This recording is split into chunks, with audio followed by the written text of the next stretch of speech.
where it goes down, where you hear about the sports all around town. In the country, full of controversy to the highlights.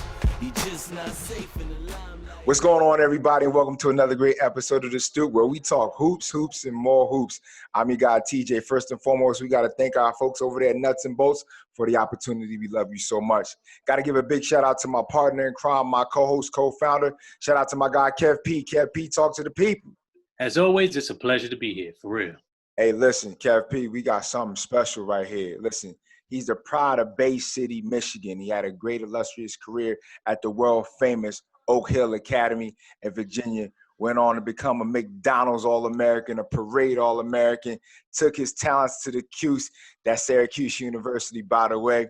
He's a G League player and a national pro ball player.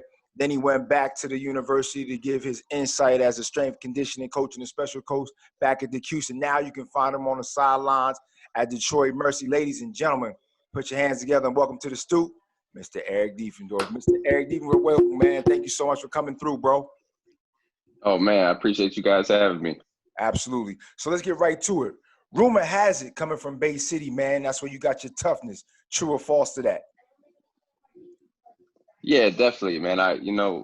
Growing up playing, I was always playing with the older cats, so I think for me, that just kind of helped me get tougher and being the younger guy, the older guy was always talking trash to me or talking down to me, trying to beat me up. So it gave me a edge to play with. And, I always had that when I played. I always played with a chip on my shoulder. And I take pride in that, you know what I mean? I want to go out there and, not take anything from anyone, you know what I mean? Just go out there and play as hard as I can and, as tough as I can. Got you. So who actually first exposed you to the game of basketball? And the second part to that, around what age do you think you could do something with the sport and be great at it? So my dad, he introduced me to the game probably when I was about maybe 7 or 8 years old. Okay. And really after that, after he put the ball in my hands, it was I fell in love with it from there. I just remember as a kid, getting up before school in the morning.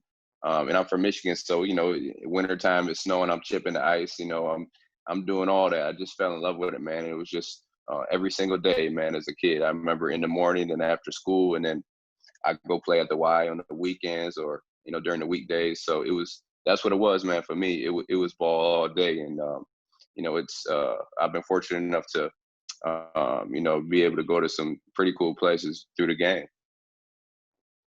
Solid.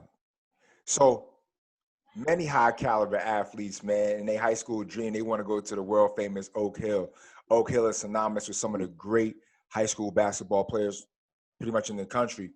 When did you make this decision that you wanted to leave Bay City for your senior year and head to Oak Hill? And here's one I always catch people with when I talk to cats who went to Oak Hill. When you got to campus, see, because when you hear the name Oak Hill, you think you're going to get to this crazy place. But when you pull up, you be like, okay, cool. So what was your thoughts when you pulled up and you seen what it actually looked like? And also, once again, when did you make the decision that you wanted to go to Oak Hill for your senior year? Go ahead. Well, so it was probably my junior year. I think after the season, after the basketball season, my junior year, I decided, me and my AAU coach, we were talking about it for a while. And then actually in that spring, I was at the Bob Gibbons basketball tournament in North Carolina. Coach Smith and all the assistants, they came there and watched me play. And I remember speaking to them a little bit. And then just a couple of weeks after that, we kind of wrapped it up about, transferring to Oak Hill. And, I was lucky enough to play with some awesome guys, man. Kevin Durant, Tywan Lawson, Jamont Gordon, Bamba Fall, he went to SMU, David Palmer. So all Division I guys. And, like you said, man, it's in the middle of nowhere. It's you fly into Charlotte, and then it's a 2.5 hour drive from the airport. So and then when you get there, it's in the middle of the Blue Ridge Mountains. So definitely not expected, but when you go in that gym and see all those jerseys, I mean, it's hundreds of jerseys, man, all Division I guys, and just pretty fortunate to be able to play in that gym at that school with the type of basketball history that it has. Absolutely. Just as you said, senior year, you joined the likes of guys like Kevin Durant and Ty Lawson. Was there ever a concern that from an individual standpoint that you may have hindered recruiting chances, or were you more of the mindset that playing alongside these guys and being in that particular program would help you develop more as well as gain exposure? Was that my thought? Well, see, it was different back then, man. Like nowadays you know guys right off top, like because it's the internet and you know where they playing and what they've been doing. I think as I got older in high school, it maybe started a little bit more to have the videos, but type of dude I had a dog mindset. So I'm not thinking about it. I'm going in there hooping. I don't care who it is. You know what I mean? I don't care if you're number one in the country, whatever it is. Like when I step out on that court, I know what I can do. So, if you get in front of me, you're gonna have to deal with me. You know what I'm saying? So I wasn't even really worried about who was there. I was just ready to go out there and hoop, man. And it just, happened to be that I got to team up with one of the greatest to ever do it, in Kevin Durant. And then like I said, it was 8, 9 other Division I players there as well. So yeah, man, I had that dog mindset going in, just ready to roll, and it was an awesome experience. So going there with all these great guys, you have a great senior year, win the championship, the Champion Classic title, earn a spot on the McDonald's All-American squad, Round Ball Classic Co-West MVP. Then you head off to Syracuse, and despite not starting the first few games, you managed to still have a really good freshman year and make the all-rookie team. What can you tell us about that transition from high school to college and your ability to push through despite some of the earlier challenges? Well, first off, I think me going to Oak Hill, it was already setting me up for, what I was going to experience going into Syracuse. I mean, the guys I was playing with, we had a team that, probably could have competed with, a lot of these low-level Division I teams, you know what I'm saying, at Oak Hill. That's the type of talent that we had. So I was already prepared going into college with the competition level that I was coming from and the mindset that I had already. Like we talked about me, that's this type of player I had, the type of mindset I had. So, and then I was fortunate enough to have good teammates my first year, Jerry McNamara, Terrence Roberts, Demetrius Nichols, all guys that they made me feel comfortable. So, when I got it there, I felt comfortable. I fit in right away, and that just gave me the confidence to go ahead and do my thing. And like you said, didn't start the first 4 games, but I remember in practice, I'm going for that spot. You know what I mean? And after that, 4 games, it was mine, and I never gave it up from then. And that just goes, with the mindset. I'm just gonna go out there and leave it all on the floor and play hard, and not really worry about, about other people. Just trying to control what I can control. Yes, indeed. Well, you and Andy Rottens were vital to that Cuse basketball team. As a backcourt duo, you spent a lot of times competing not only against the opposition, but kind of against each other as well. How integral was he in your development and you to his? And another question is, how supportive were the two of you to one another when you both suffered some knee injuries? That's my guy right there. Probably one of the best shooters I ever played with, but I ever saw in my life. The dude can flat out shoot the ball from anywhere on the court. And he always had my back. And we never really looked at it like we were competing against each other. Obviously in practice, I'm not holding back. I'm going at you because that's just how I am. When I'm on the court, I'm a competitive dude. So we practicing, we scrimmaging, we doing drills against each other. You're gonna hear it. You're gonna hear all that. Just like we playing in the game. But I think that type of mentality that makes you better as a team. You know what I mean? Because now it rubs off to the other guys, and they have that same type of energy. So we fed well off each other. I like to be able to drive and get into the lane and kick it out to him. And I know he was knocking that thing down. And I think as Andy got further into his career, his game just developed so much. Like he was a 6'5", point forward guy. He could shoot the ball, but he could handle it and make decisions as well. And, I saw him grow, throughout his career. And like we said about the ACL, we had each other's back. Like he injured his knee before me, so he kind of, just give me a little advice about what it's like to go through it and stuff like that. So, we still talk to this day. That's my guy, and another great teammate that I was fortunate to play with. Oh. So, arguably the greatest stage in the world is the Mecca, it's Madison Square Garden. And it just so happens the Big East tournament is played there every year. So listen, bro, Yeah. it turned everybody up. Everybody, after Mike did his thing, it's the Lord of the Garden, right? You, by your senior year, went crazy in there. So the question I got to ask you is, was you just doing your thing and playing your game, or did you just feel the pressure to guard and you just want to show out one time? What's up?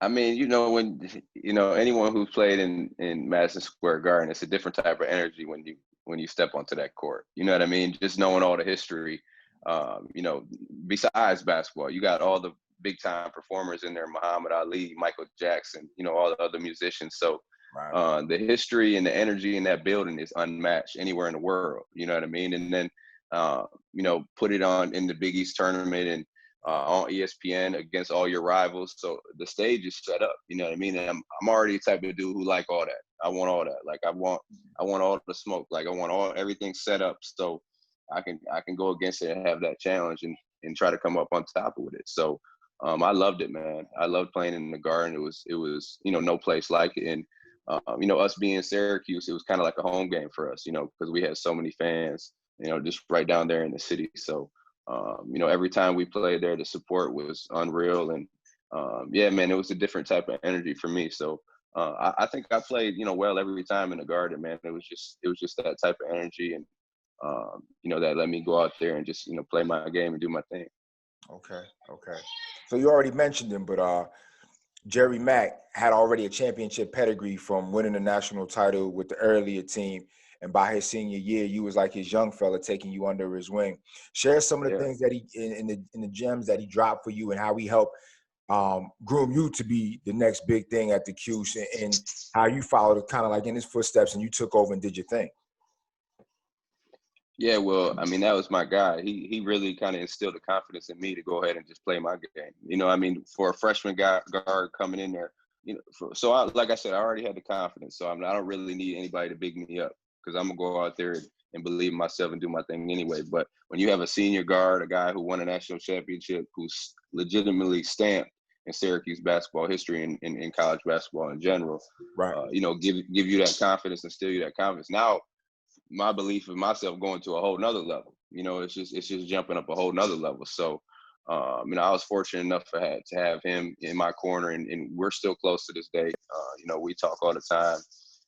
But he was just like me. Everybody be like, oh, that's because it's two white guys or whatever. But in reality, nah, y'all was something different out there. Believe that. That was the dogs. Yeah, right. Absolutely.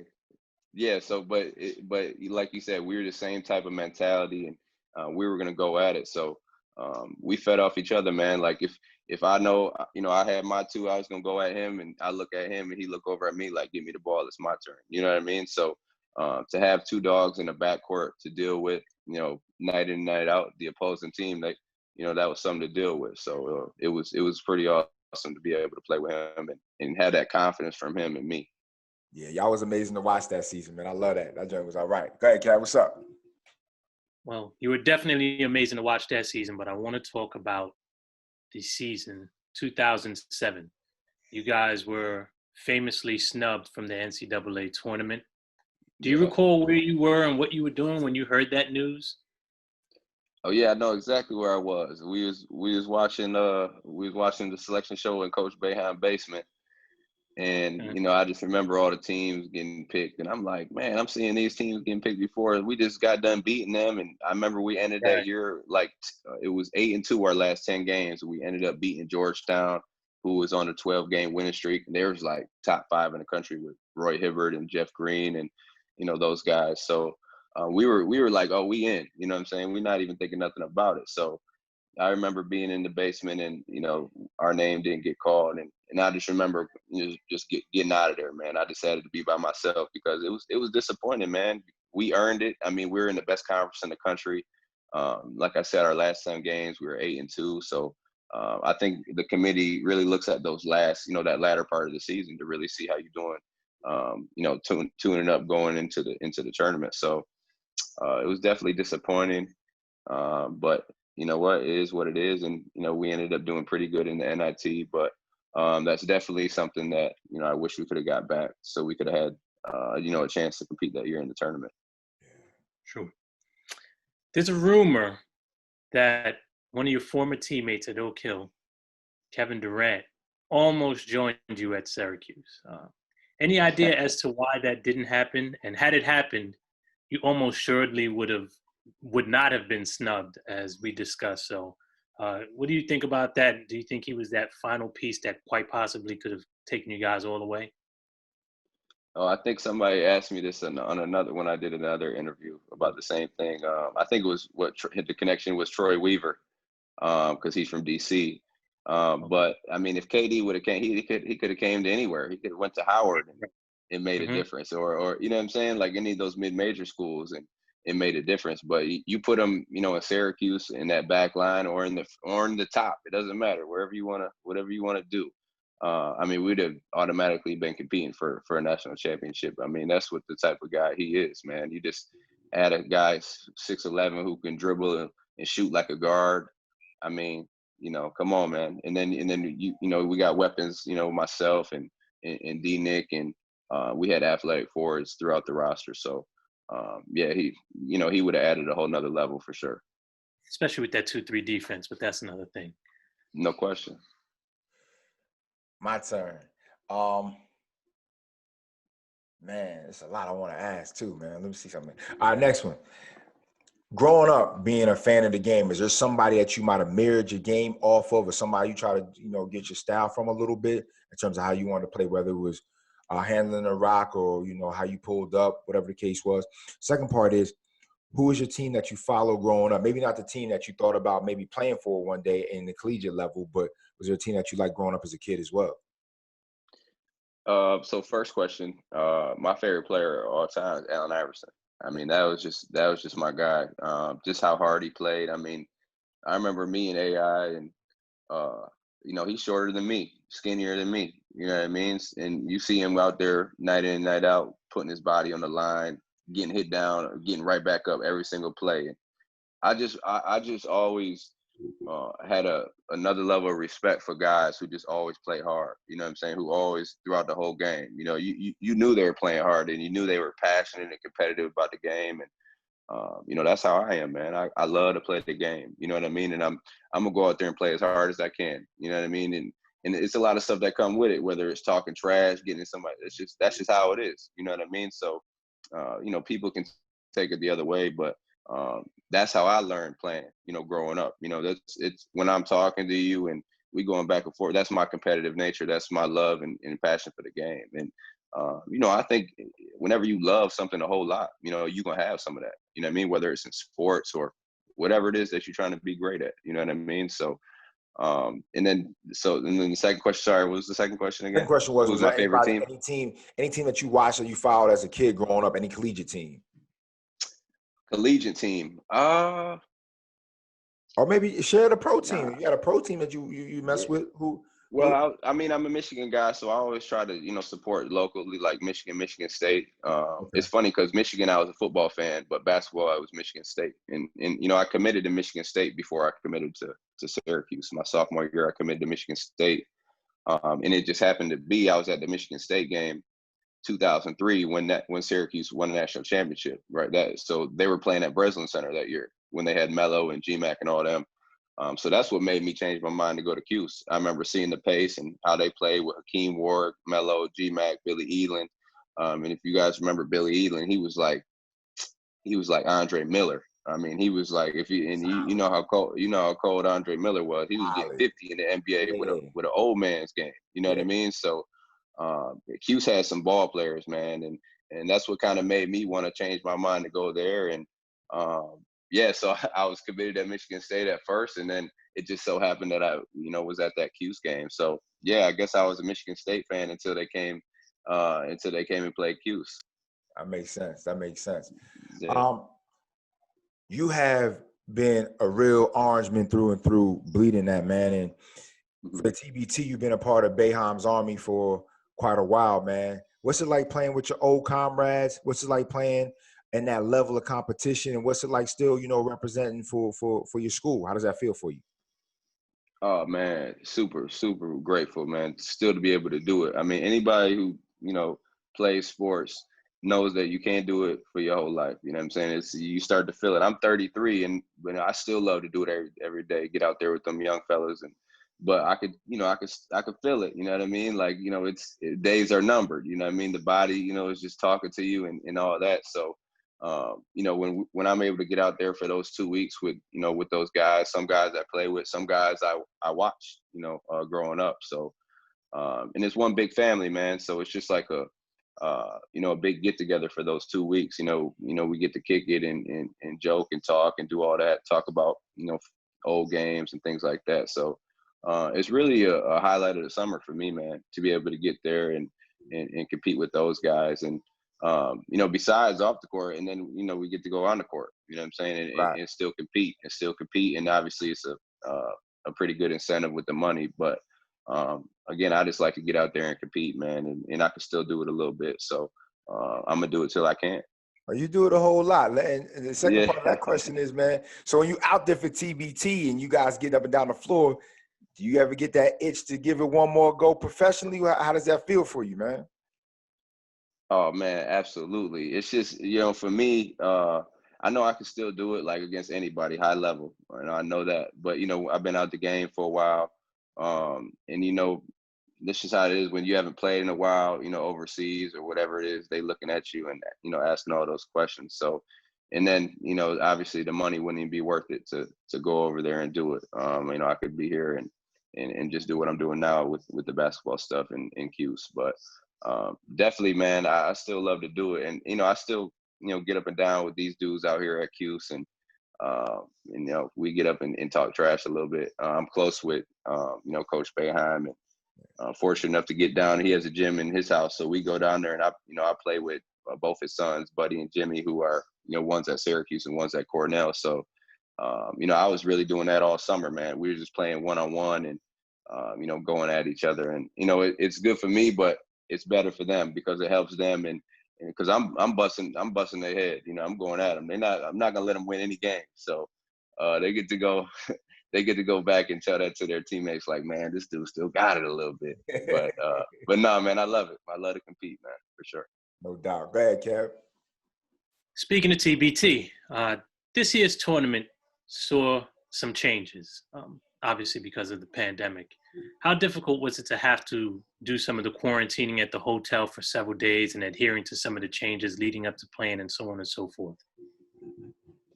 Well, I mean, I guess it wasn't really too bad. TBT did a great job of making sure everybody was safe and keeping everybody, in their rooms and away from each other.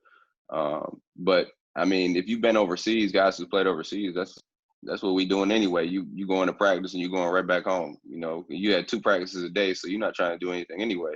Go back home, get back up, do the same thing. You know what I mean? So basically, that was kind of, what we were doing at the hotel. I mean, the only thing difference is you can't leave the hotel. But guys everybody grown, and they know what they had to do before they came. So everybody came there and buying in to get one thing accomplished. And again, TBT did a great job of holding it, and I'm looking forward to getting after it next year, hopefully with fans.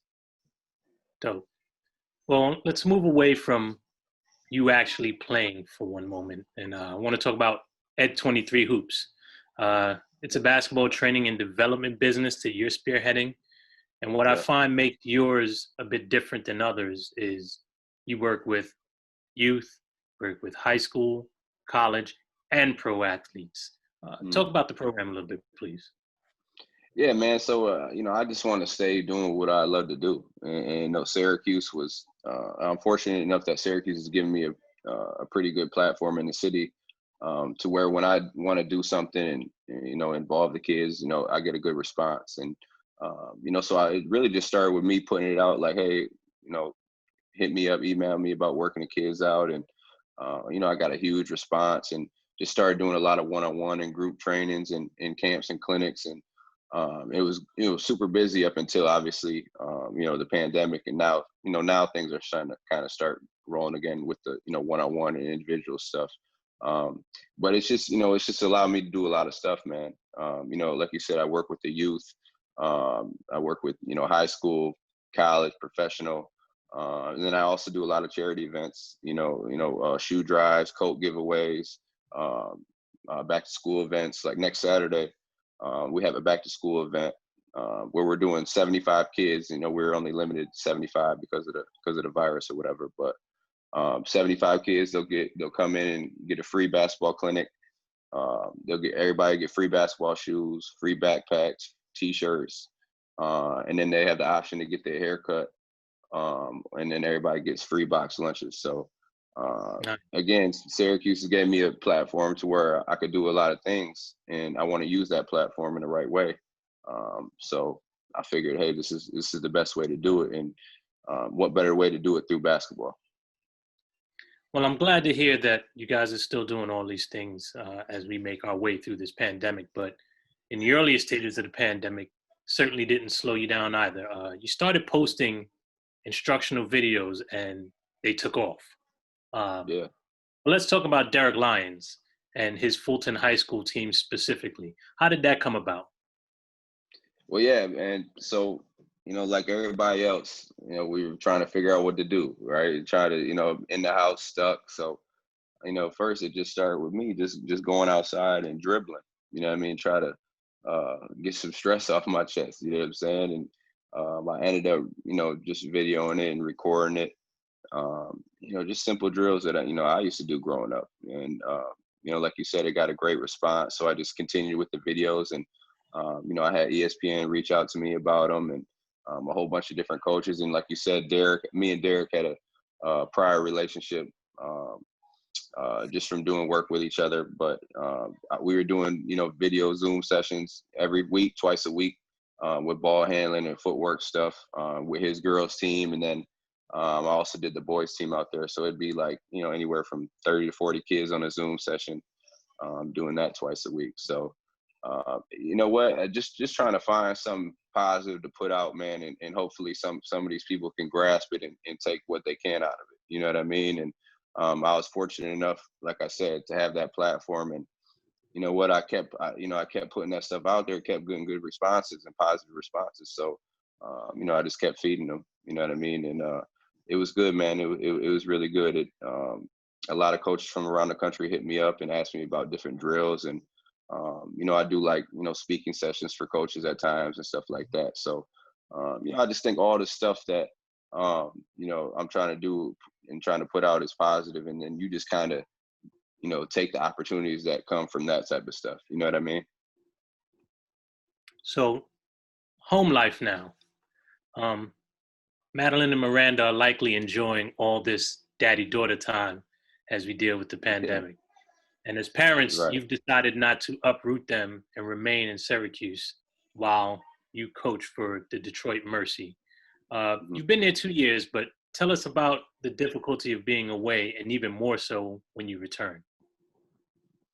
I mean, you always have to sacrifice, something, right? And to be able to, help the family, and it's going to be one thing or another, whether it's time or whatever it could be. So I was just, for me, trying to make the best decision for my family to where, they could be taken care of. And, my girls have the best, education they could have. And, hopefully they just understand and see dad, sacrificing for them.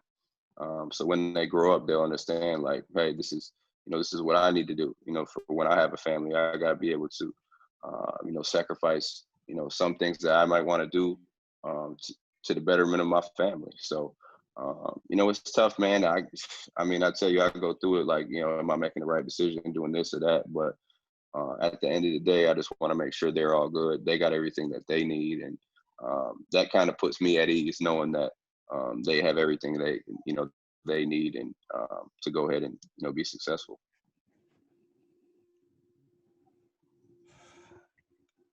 You've had the opportunity, man, to be coached by and work with a Hall of Fame coach and Coach Jim Boeheim. Jim Boeheim is arguably known as going to be going down as listen. At some point, I don't even think it's going to be called the Carrier Dome anymore. But anyway, that's neither here nor there. He's awesome. What did you get more from? Was it him as your coach or him being on the staff? And what's the difference between the two? And maybe something that people don't know about Coach Boeheim that is really just awesome for you personally.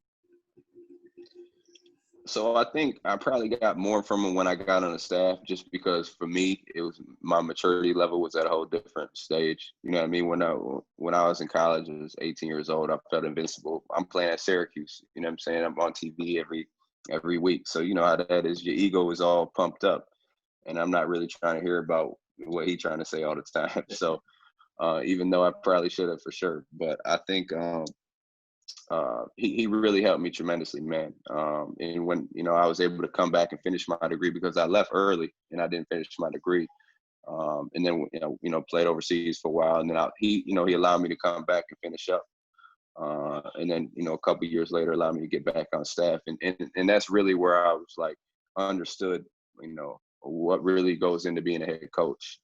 And we just talked about sacrifice, being away from your family. I mean, these dudes are in the office all day, all night, looking at film, breaking down film. The preparation that goes into, having a great team. I mean, you got to think this dude has been at the same university for 46 years. I think it's 44. This will be his 45th season. I mean, that's unheard of anywhere. I don't care if you coach in middle school. You know what I'm saying? Like to be in one spot is unbelievable. And one thing he really taught me, and that I really kind of took from him is, how patient he is, how he keeps calm and he keeps his composure in every single situation, because you got to think all these egos you're dealing with coming in. These young kids have been the man wherever they went in high school, all the way up to high school. Now they coming into Syracuse. You could have a couple other McDonald's Americans with you too. So you got to figure out how to deal with all those egos and mesh and put these guys together so we can, win as a team. And that could be tough, man. And just to watch him be patient, be calm, be composed in all those situations. And then, we're not even talking about, in the game, when you in the clutch and you down with this much time left, him just writing up a play, calm, cool, collected. And you know what, when coaches do that, it just goes off to your team. Now they kind of now they feel that they know that he's not panicking. Why should we? So that's one thing I really took from him is, always be calm, cool, collected, and, and patient. And, because when you do that, it's just your thoughts and everything are more focused and more direct, rather than, you getting flustered and doing now you're all over the place. So that's one thing that he really taught me, and I've had that stick with me. Awesome, no doubt. You talked about hooping. You like to be that dog and go at it, but every dog, needs some of that great footwear. Talk about, a favorite pair of kicks of yours that you like to rock when you hoop. What's your favorite kick to rock the hoop? So, so in college, my favorite pair was the free ones, the ones that they was giving to me for free. You always had that Nike deal, so. Yeah, shoes wasn't an issue, man. I mean, and this was, growing up, AAU, and I was getting shoes since, 13, 14 years old, just from that. And then, then I go to Oak Hill, I got KD with me and Ty Lawson. These dudes getting, boxes of Nike every week. You know what I'm saying? And KD, I remember KD had all the exclusive. I'm like, man, and, they would look out and send us a pair every now and then too. So, but for me, I think the most comfortable shoes I ever played in was the Bugs Bunnies, the Jordans, and I had the eights. Okay. Yeah, I'm not good with the numbers and all that because I'm not. I mean, don't get mad at me because some people they'll be mad at me for not knowing that. They crisscross those. They crisscross. Yeah, facts. And they got the 23 right in the middle of the crisscross. Yeah, that's the eights. And my man had got me them when we played before a big Georgetown game, and they was the Q's colors, and I remember coming out with them on ESPN. They just had came out, and so I remember getting some text messages about those. So those were probably the ones that really stood out to me. I ain't know they had no Q's exclusive. I got to do my research on those. Yeah, y'all heard that right here live on the Stoop. Orange and gray, yeah. Okay. This has been a pleasure, man, having you on tonight, man. I got another question for you real quick. If we had to put together the all-time Syracuse roster, and I know it's going to be tough, but here's what I'm going to do. I'm going to take you out of the equation. I'm going to make you the official coach. You got a 10-man roster that you got to fill all time from top to bottom? I know I'm going to give you a second, but you got 10 roster spots. Go ahead whenever you're ready. You want a whole 10, not even a starting 5? Woo. Yeah, he gave me a whole 10. Think about it. That transcends a lot of years. You know, Coach Boeheim said question. 40 plus. So I give you 10 spots. I'm curious. Okay. So at the 1, I'm gonna do 2 each position just so I have a backup. Well, that's cool. Okay. So I'll give you the 1. At the 1, I'm gonna have Pearl at the 1 start, and then the backup gonna be Johnny Flynn. At the 2 guard spot, give me Lawrence Moulton. And then the backup spot, give me Deion Waiters. At the 3, starting at 3, give me John Wallace. And then no, matter of fact, sorry, I'm tripping. Give me Carmelo at the 3, sorry. And then the backup spot is J Dub. Okay. At the 4, give me Derek Coleman, DC. And then who's gonna be at the 4 right there? Give me Billy Owens. Give me Billy Owens. And then at the 5, give me Roosevelt Bowie, and then Eton Thomas. Man, that was easy, man. No, hold up. You right through that. Ronnie ain't getting out at the 5? Ronnie I mean, Cycli, it crossed my mind, but Rosie and Eton, those my guys right there. Those my guys right there. I know Ronnie. I don't know him like that, but I could have said Dolph Shays. You know what I mean? I could have said Danny Shays. So listen, there's a lot of guys that came through that program that you could have mentioned, man. There's a lot of guys. I missed out a couple. Like I could have said Dave Bing. You know what I mean? Dave Bing really could have been at the 2. Sherman Douglas. You know, there's a lot of guys.